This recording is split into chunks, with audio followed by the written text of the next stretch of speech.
There he is. Hey, how are you? Good, sir. How are you? Good. Let me change my background. Yeah, you look like you're in a gymnasium.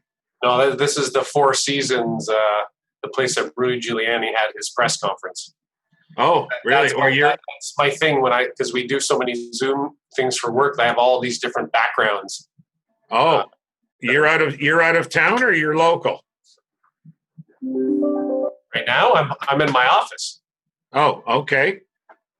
Is that an office where I've been, or that's at home? Everyone's been in this office. Okay.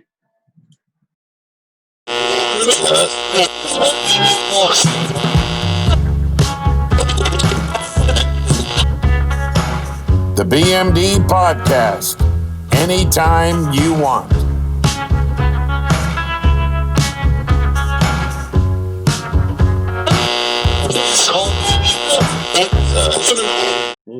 Hey everybody, welcome back to the channel. I'm the BMD, and our show segment is MLB, Major League Broadcasting. And what we do on the show is we bring interesting people, interesting guests.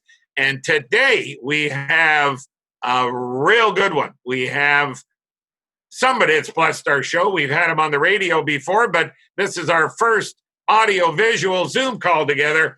Everybody say hello to Dr. Danny Vesprini. He is involved heavy duty at Sunnybrook Hospital in Toronto, Ontario, Canada. And we're going to be talking about his life in medicine, talk about his background, talk about what does he say, what does he know. Welcome to the show, sir. Good to see you. Man, you look good in a beard. How you doing today? Well, my wife doesn't agree. She doesn't. But thank you very much for reinforcing this. Every year during November, my wife gets very upset because I've historically grown a mustache, but the last couple of years I've grown a beard from November. And even though everything's behind a mask this year, it's no different. It's still a good cause. So now I see she doesn't agree. I see you're in your office there, and there's lots of memorabilia behind you there, plaques on the wall, certificates. Tell us what's happened over there in your career. So it's funny. I was bumped into one of my colleagues here, and we realized that we all think we're very young, but at the end of the day, we've been here a long time. So I've been at Sunnybrook since 2009 as a staff physician. I did my training here prior, so I've been here for many years. But yeah, time creeps on, and although these little plaques and things, memorabilia pick up along the walls, everyone still feels like the young person they were when they first started. So you can only be young once, but you can be immature forever. It's kind of. So listen, what is happening in your world of medicine? Just to bring the folks up to date, a little bit of background about yourself. How did you end up in this field of study? Take it away. How did you get to the seat you're sitting in today? A lot of it is, I think, luck or happenstance. Things that happen, things that open up. You don't know. I think none of us go into any of these things knowing I'm going to be a radiation oncologist when I'm 40. But I think I got interested in science when I was young. It was always something I wanted to do. So I went into, I did molecular biology back when it wasn't really a thing in Hamilton at McMaster. Kind of fell in love with that. Went into graduate school here in Toronto. And then after a couple of years, realized that I didn't want to be a primary scientist. So I ended up going into medicine, using that background of science to try to, improve things, make my career better. And ultimately, it really was down to, I really wanted to do just general medicine. And I met one person when I was working in a lab who happened to be a radiation oncologist.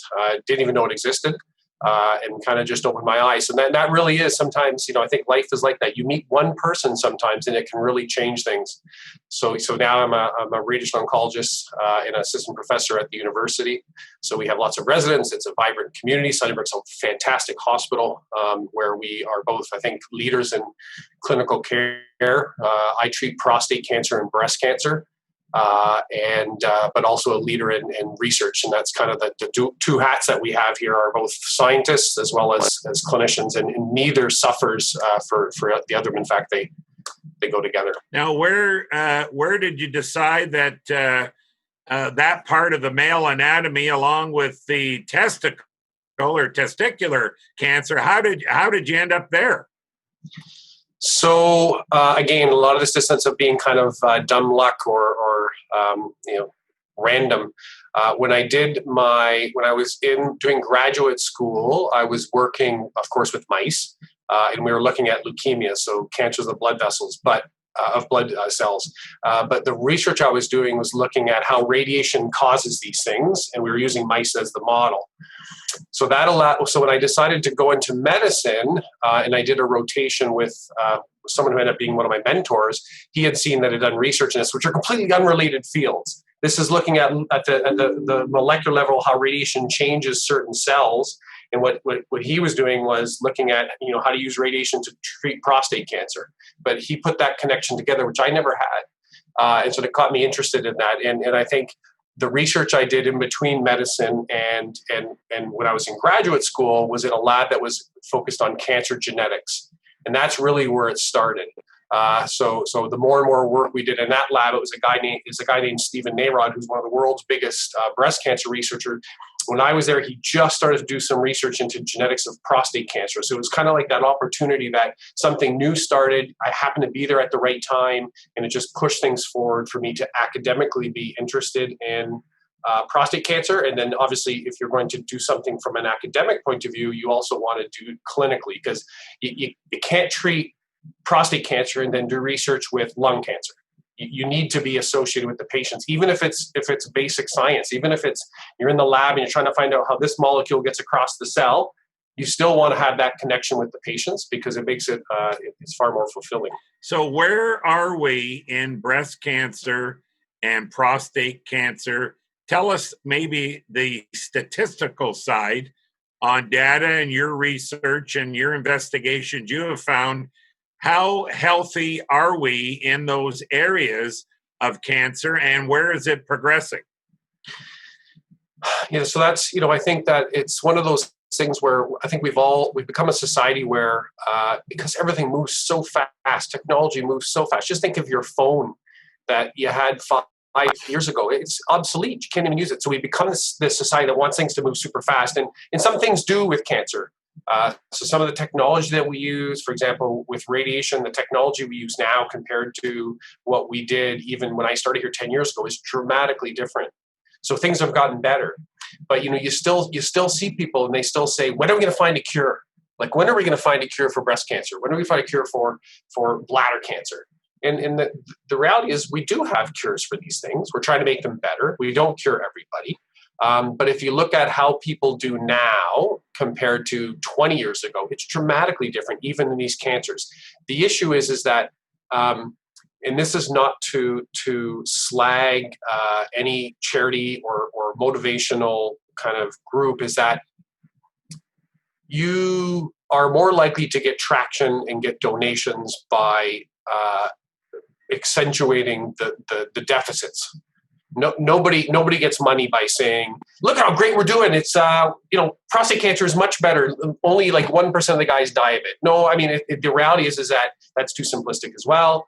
But a lot of time in the society, we are focusing on the negative because that's what motivates people to donate. That's what motivates people to become advocates. So things are getting better. They're just not where we want it to be. So I think that the rates of cancer remain the same. We pick things up earlier, so there's better treatments. People do better, but there doesn't mean that you stop. And we just keep pushing forward to try to make the treatments better, the screening better, and hopefully at some point prevention better. Right? If you can prevent it in the first place, then you don't need to treat it. What about funding? You touched there. Are the funds really on the weak side? Is it a constant tug on the rope to get people in their pocket and advance the research and development?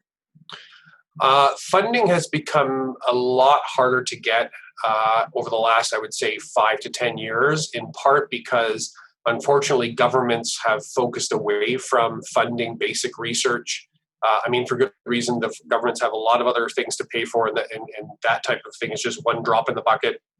But the big agencies that would normally provided the seed money to start the brand new things have kind of dried up. It's very challenging to get those big grants. A lot of the money comes from charitable organizations, which obviously have their own focus. And for example, which used to be Prostate Cancer Canada, but doesn't exist anymore because it got absorbed into the Canadian Cancer Society. Obviously, their focus was prostate cancer. And there would be specific asks each year in regards to what you want, and bigger grants and bigger collaborations which help move the science forward were being done, but that leaves behind the little guy that can't get the little grants anymore. So, it's always a moving landscape. It's a challenge. Most of us believe that governments should put money into that type of research because then there's no strings attached. It's the groundbreaking stuff, and if you are a basic scientist now, which I'm not, it is a challenge to keep things going. When only 10% of the grants or less get funded, and you're running a lab, that needs $1 million, and you have 15 people to pay for, it's nonstop writing grants to try to get that science going. And unfortunately, a lot of labs are folding. And I think with COVID, this is going to be dramatically worse because people aren't donating. I'm not sure how much Movember is going to make this year because two things. One is no one are at their workplace, so you're not kind of goading each other into growing a mustache. Nobody can see it because you're behind a damn mask most of the time. And I think that and people are out of jobs. They're not working, so you're less likely to go up and donate that $100. So I think that there's going to be a big vacuum left over the next couple of years with funding research.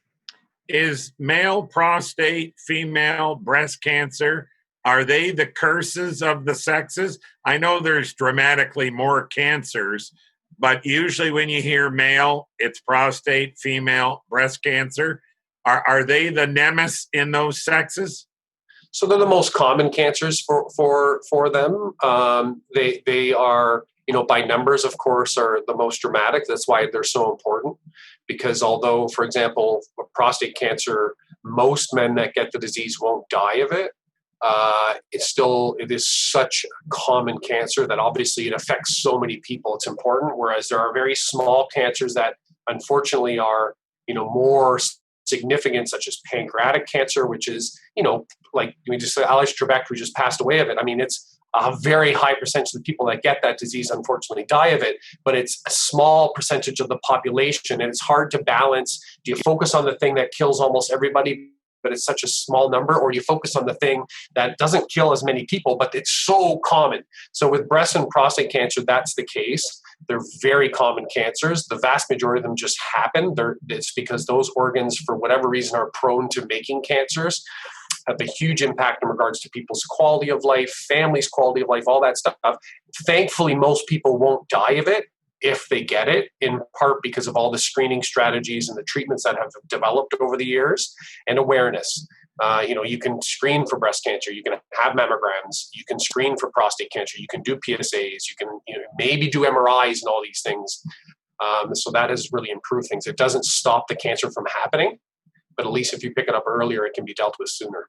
Why do you feel those two organs in the human being's anatomies are, let's call it, weak? Breast in the women, prostate in the males.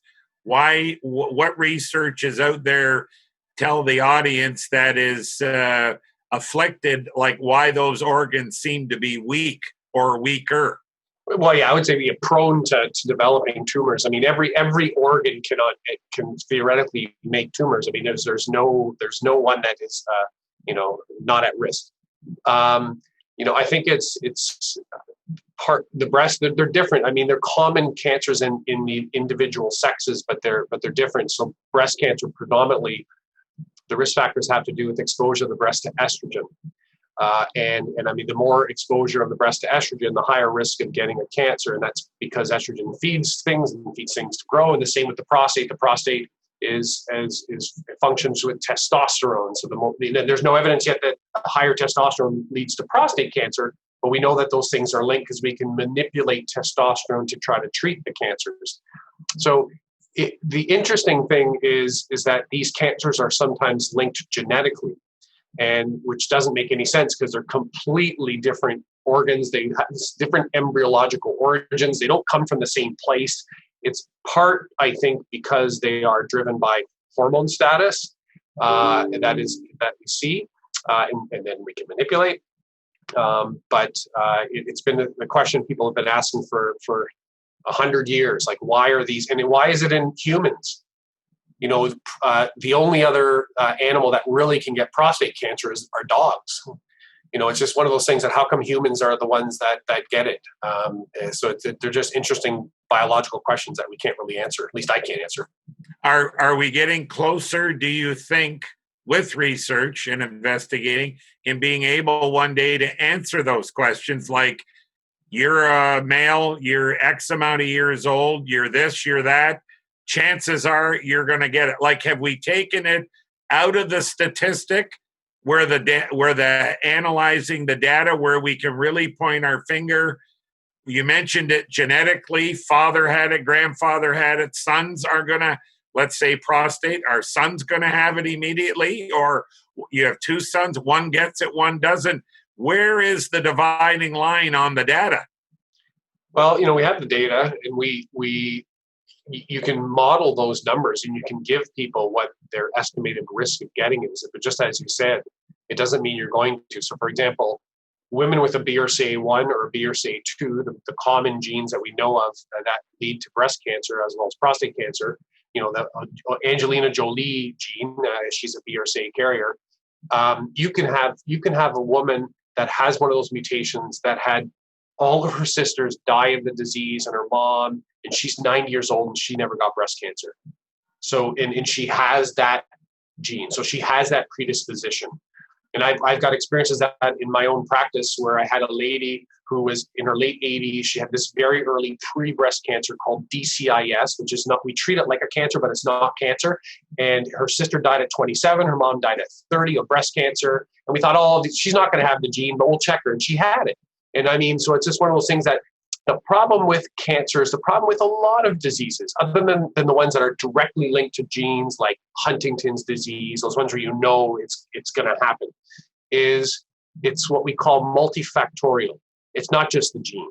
It's the gene and the environment and all the other thousands of genes that may contributing, and the random event that may happen in that person, or the fact that they ate too much meat, or they smoked, or they drank alcohol, and they didn't drink alcohol. It's just, you can't go out in the community and look at it and say, I know your risk is this and you're going to get it. There's a few genes that we know do that, very well described. But for common cancers like prostate cancer, breast cancer, colon cancer, it's not that simple. There's way too many factors that influences it. Is there links that it travels organ to organ? So most cancers will eventually acquire the ability to grow elsewhere. Some people always worry about when we biopsy people, are you going to drag it? Are you going to spread it? Is it get access to the blood? Most cancers always have access to the bloodstream. In fact, a lot of people with cancer, if you check their blood, they'll have what we call circulating tumor cells, or CTCs, and they are cancer. The issue just is that you can take a lump of so let's say you had breast cancer. And you take a lump of that breast cancer and you put it in the other breast, or you put it in the thigh, it won't grow. Like, cancers don't spread to the organs because they all of a sudden get access to it. What happens is they eventually acquire mutations or changes that allow them to grow outside of their inherent environment. And that's the genetic things that you try to find along the way, in either to stop them from happening or predict that they'll happen sooner, or if they happen, then you can manipulate or use some type of drug that kind of takes advantage of that. So cancers will learn, not to be anthropomorphic, but they learn how to grow somewhere else, usually by acquiring some type of genetic, or what we call epigenetic, something around the genes, alterations. Anything you can do? Say you've battled prostate and you're working towards, let's say, a green light in life. And how do we know, let's say, I'm making this up, it now goes to the kidney. Are we able to stop it to go to the kidney and just stay contained in the prostate area? Or what can one do, if it be diet or training or knowledge themselves, to deflect some of that bad traffic? Yeah, so I think There are two ways to look at it. One is, can you as an individual do something to minimize the chance that that cancer acquires those mutations along the way that allow it to spread? It looks like people that exercise and have a healthy heart diet have a less chance of that. The problem, again, with all that type of research and looking at the data is that there's so many what we call confounders.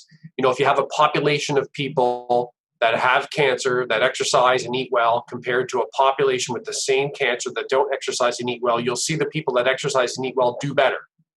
And that may be because exercise and eating well decreases those mutations in genes that cause it to be bad. Or it could be that there's other things along the way that those people do or have done that are advantageous. So the prime example of that, which kind of very bluntly shows what this confounder means, is that if you look at breast cancer risk in Canada, one of the highest risks of breast cancer is women that go to university.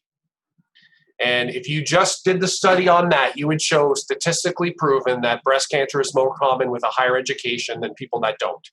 And obviously it has nothing to do with the education. It has to do with the fact that people women that go to university are likely to have children later in life. They're likely to have less children. They're more likely to use the birth control pill. And they're more likely to have screening because they're in a higher socioeconomic group in general. You put those all together, they have nothing to do with the school. They have to do with the biology. 3 of those things or more increase the exposure of the breast to estrogen. So that came along for the ride. And in the screening, if you screen a population, you're more likely to find cancers than if you don't screen them. So that's where the problem with all these things is. But that's it. You'll never find a doctor not to tell you to eat well and exercise because it makes sense. And people that get prostate cancer, breast cancer are still more likely to die of heart attacks. So you'll help them that way. So otherwise, medically, we may be able to find drugs that stop that process. And that's kind of where a lot of the research is at. Now, some of your theory in your bio, doing some research on you, you've had your hand in helping with this term BRCA. Hopefully I'm saying it right. BRCA1, BRCA2. I don't know anything about that. Can you give us a short form Reader's Digest version on what you're working on? What is it and how does it help? Right. So the BRCA genes, BRCA, so that stands for breast cancer genes. Some of the biggest first genes that were found that were known to predispose women and men to breast cancer. They are genes that are involved in repairing DNA. So they make a protein that repairs DNA. So if you don't have a functioning copy of that gene, your DNA never gets repaired, and every single one of our cells makes thousands of mistakes in its DNA every single day. Eventually, you'll get a mistake in a gene that then can lead to cancer. So that's why these women and men with these mutations have an increased risk of cancer. The research that I do has been focused on men with these genes because the vast majority of the work in the past is done with women. And that's what my mentor, Stephen Narod, has done. And he was one of the guys that found these genes in the first place. So it became pretty apparent about 10 years ago that men with these genes had an increased risk of getting prostate cancer. And in particular, men with a BRCA2 mutation, it was a horrible prognosis. They did very, very poorly. And unlike the guys where they say that, oh, you die with it, you don't die of it. Men with a BRCA2 mutation that got prostate cancer, half were dead within 5 years of the cancer. That's like a real, now that could be artifactual based on the databases that we're using, things like that. So that's what most of my research has been looking at, those genes as well as there's other genes as well now that we've identified that look like the increased risk, because we have to find out whether, does it make a difference? Do you screen these guys the same way you normally screen them? Or like women with these genes, should we be doing enhanced screening? Should we be doing MRIs? Should we find new tests? Maybe the PSA blood test and the finger up the bum we do isn't good enough. Maybe there's something else we need to do. So this is, I think over the last 5 years has really exploded around the world because I think everyone realized, oh, wait, it's the guys too. It's not just the women. So that's so one of the programs I have going here on Sunnybrook is called the Male Oncology Research and Education, or MORE program, which is partnered with a genetic counselor I work with named Justin Lorenz. And we follow men with these types of predispositions or men that have a very strong family history where you think that even though they may not have one of these genes that we know of, there must be something going on. Good answer. I understand a little bit more now. I want to ask you about treatment, how it affects in your world of radiology and the chemical therapy or hormone therapy, when you're breaking down, stripping down the immune, radiation, gamma rays, killing good cells, bad cells, and all that, is the body the machine that will recover the cells that are lost? So say when you're burning out in radiation or chemotherapy, you're burning out the bad cells, the bad cancer cells, let's say. Are we going to make new cells to replenish what we lost? That's a question I get asked extensively.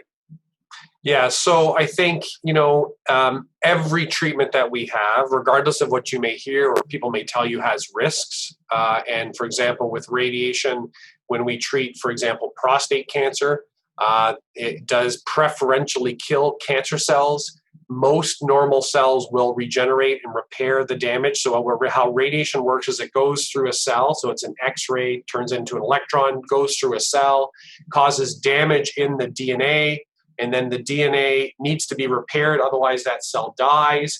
Normal cells repair that DNA efficiently, whereas cancer cells, based on the fact that they are, one of the reasons they're cancer is that they don't repair DNA, don't repair it well, and those cells are more likely to die. So you give small doses each day, you're going to preferentially kill the cancer. Now, there are risks because some of the other cells in that area are damaged, and although they don't go away, it's not like they fall apart, they don't work as well as they did before. So for example, with radiation, the main risk is blood vessels. When radiation hits a blood vessel, particularly very small blood vessels, like the little capillaries people have, that they block up. So then they become, and then the other blood vessels in the area have to take more blood. So it's just like, if you're going downtown and all of a sudden King Street got closed, Queen Street, everything else has to take on more cars, and it just becomes this mess. So what happens is those blood vessels become leakier.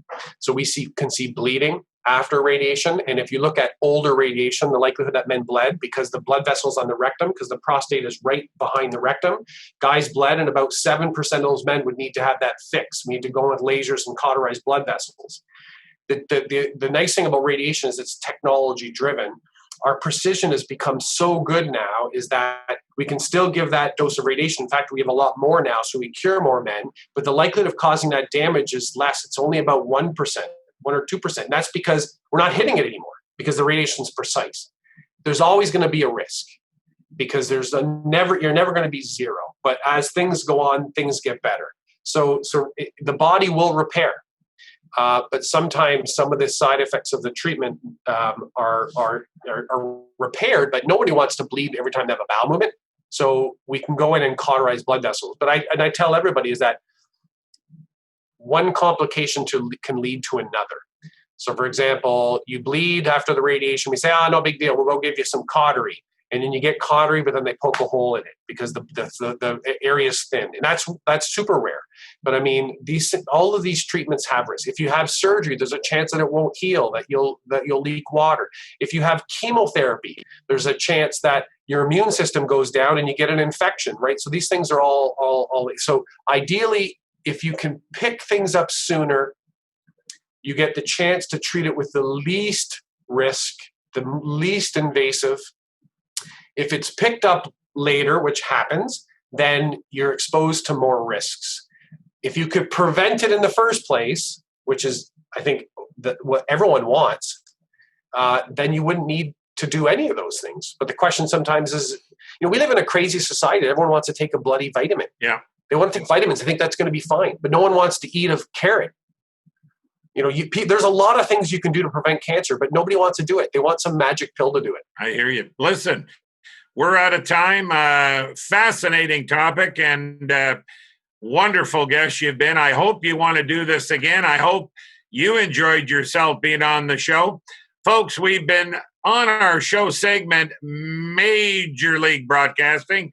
We short form it as MLB, and we've been blessed to have one of the top guys in Sunnybrook, Dr. Daniel Vesprini, who is heading up and making a stab and a charge in the world of radiology and coming up with a new fix. I hope you enjoyed yourself, sir, and we'll check back with you. Folks, if you've had a good time, our theory here is don't forget to tell a friend. Until next time, be safe.